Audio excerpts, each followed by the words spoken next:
Hello, I'm Carmen Colosi, a Stratfor Latin America analyst at RANE. This podcast is brought to you by RANE Worldview, powered by Stratfor, the world's leading geopolitical intelligence platform. Learn more at worldview.stratfor.com.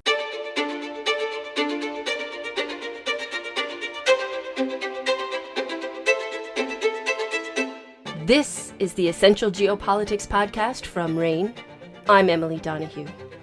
In October of 2021, after months of rising tensions between military and civilian government officials, Sudan's military seized control of the country. The coup has brought international condemnation and domestic unrest. Here with guidance on what happens next is Clara Brackbill, Stratfor Sub-Saharan Africa analyst at RANE. It's great to have you back, Clara. Thanks for having me. So can we start with what exactly has happened in Sudan? Yes, absolutely. So this requires some backstory. For some 30 years, Sudan was actually ruled by a dictator named Omar al-Bashir. And Bashir is widely known for the conflict in Darfur, where thousands of Sudanese died at the hands of state and paramilitary forces. And Bashir now is indicted by the International Criminal Court for war crimes and crimes against humanity. And in 2019, revolutionary groups deposed Bashir. And following that revolution, a transitional government was established with a power sharing agreement between civilian and military factions. And this mechanism was called the Juba Agreement for Peace in Sudan. And it facilitated a coalition between civilian, military, and rebel leaders to facilitate the eventual transition to full civilian rule. So the civilian faction of the Joint Governing Council was led by Abdallah Hamdok, the prime minister, who is an economist by trade and has served in several United Nations positions throughout his career. And then the military faction was led by General Abdel Fattah al-Burhan, who heads the Sudanese military, and his deputy, who's commonly known as Hamedi, who is the head of the paramilitary rapid support forces. So these are the big players involved. And now the coup itself that happened on October 25th involved General Burhan imposing a state of emergency. He arrested Prime Minister Abdullah Hamdok and the rest of the civilian cabinet. He cut internet access nationwide and announced that he was forced to intervene after political infighting put the Sudanese people and the transition in danger. And in response, thousands of protesters filled the streets in the capital, Khartoum, and the neighboring city of Omdurman. And while Burhan still denies that security forces have used any live ammunition, doctors' groups say that at least 14 people have died in clashes with police. So one of the key pro-democracy groups involved is the Sudanese Professionals Organization, and they were responsible in large part for organizing mass protests against the former dictator Bashir. So that same group is advocating for restoration of the democratic process.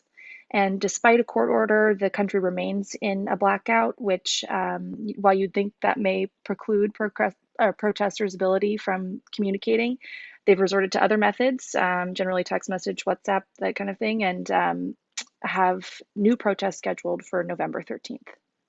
So what are the constraints, if any, that are facing General Burhan? Is he going to be ruling indefinitely? Burhan faces many, many constraints. There are four major ones that I will highlight. First is domestic pressure. These protesters are highly effective. There have been hundreds of thousands of citizens that have come out onto the streets to rally against the coup. In recent weeks, many of the protesters have carried photos of the deposed prime minister, who has emerged as the face of the National Movement for Democracy. Protesters have been using barricades to prevent military forces from entering neighborhoods. And when military forces take them down, they just build them back up again. So there's a strong sense of resilience. And the Sudanese Professionals Organization that I just mentioned, they've pledged to make Sudan ungovernable by staging continued strikes and demonstrations.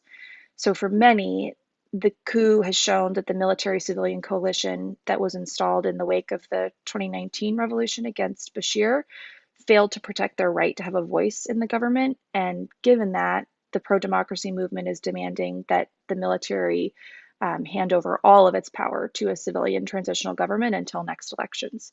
So this was not outlined in the 2020 Juba agreement, and is a step further that now Burhan is facing, and is a big constraint on his future actions. Even if a deal is reached between military and political elites, it may not satisfy protesters. So the second is the Prime Minister Hamdok's demands. The United Nations is currently mediating between members of the deposed civilian government and military leaders, but Hamdok is so far refusing to come back, which is what Burhan has asked him to do, because it would give credibility to Burhan's own governance structure. But despite sustained attempts by Burhan, Hamdok has refused to come back unless detained civilian cabinet members are released and Sudan returned to the pre-coup power sharing agreement. Hamdok himself still remains under house arrest. And the third constraint that Burhan faces is potential for internal rifts among security forces. I mentioned Hamedi, who is the leader of the Rapid Support Forces, that is a paramilitary group. He has backed Burhan so far and supported the coup, but it's not clear how long and if this will hold, and if internal dynamics and competition will lead to group splintering, which would significantly weaken Burhan's position. And then lastly, there's international pressure. So from the West, there's huge pressure to restore civilian rule.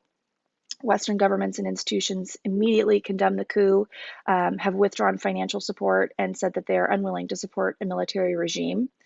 And condemnation from the West is actually juxtaposed with the response from many Arab Gulf states.